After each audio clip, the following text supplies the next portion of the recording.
Ustadz, ketika kita misal sedang sakit parah, menurut medis sudah dinyatakan tidak sanggup, kadang banyak yang putus asa lalu membawa ke pengobatan-pengobatan alternatif yang mungkin saja dalam praktiknya tidak sesuai syariat. Nah, apakah yang seperti ini juga kita sudah dinyatakan mendekati praktik-praktik kesyirikan walau niatnya berobat? Mohon penjelasannya, Ustadz. Iya, berobat dengan yang haram maka haram, berobat dengan yang halal insya Allah halal. Artinya yang sesuai dengan syariat. Dan ada pengobatan alternatif yang sesuai dengan syariat, yaitu namanya ruqyah syariah. Ruqyah yang sesuai dengan syariat ada. Bahkan banyak sekarang menjamur di mana-mana. Bahkan ada yang sampai viral ditayangkan di media sosial atau di televisi bagaimana cara pengobatan ruqyah syariah. Ya. Itu yang dibolehkan dan itu yang dianjurkan. Bukan malah pergi ke dukun dan orang bilang orang pintar katanya, atau paranormal atau apalah namanya, ya. Pergi cari pengobatan alternatif yang namanya ruqyah syariah. Ini yang disyariatkan, ini yang benar dan sangat mujarab, ya, sangat nyata terbukti. Bagaimana Al-Quran itu sebagai obat, kata Allah dalam surat Yunus ayat 57.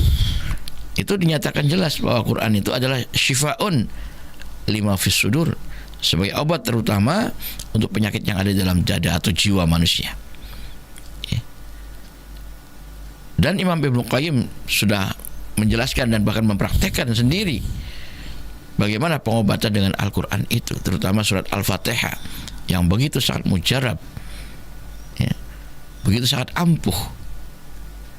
Dan sampai-sampai Allah sendiri pun berfirman tentang ruqyah syariah ini. Manakala orang sedang sakaratul maut, Allah berfirman, wa qila man raq. Gitu. Wa qila man raq.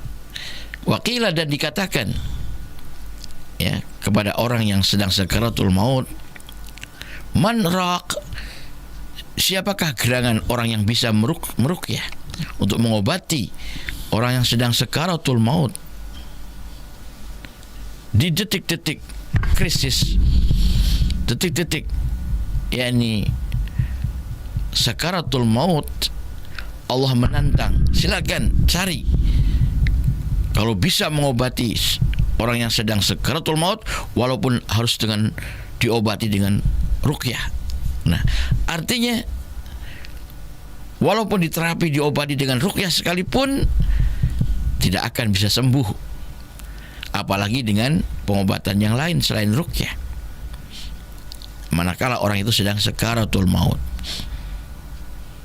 Nah, di sini saudara sekalian menunjukkan bahwa betapa pengobatan ruqyah adalah pengobatan yang sangat mutakhir, sangat hebat, sangat luar biasa, mengalahkan semua pengobatan apapun.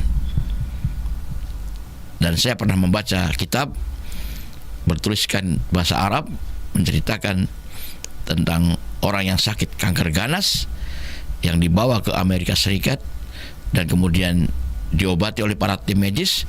Ternyata mereka angkat tangan, tidak sanggup untuk mengobatinya karena sel kanker ganasnya telah menjalar ke seluruh tubuhnya. Namun pasien tersebut tidak berputus asa. Dia setiap hari meruqyah dirinya sendiri dengan membaca Al-Fatihah, ya, maka dia merasakan semakin hari semakin membaik, semakin hari semakin membaik sampai 6 bulan.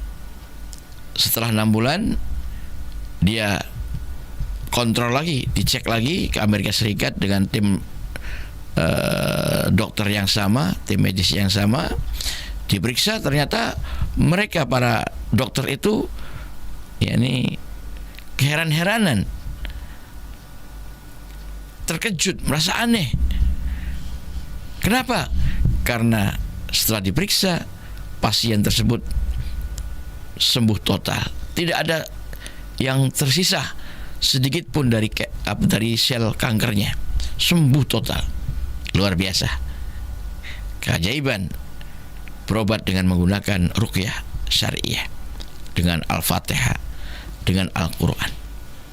Ya, yang para tim medis angkat tangan, nyatanya penyakit kanker ganas sembuh hanya dengan ruqyah syariah, dengan membaca Al-Fatihah setiap harinya.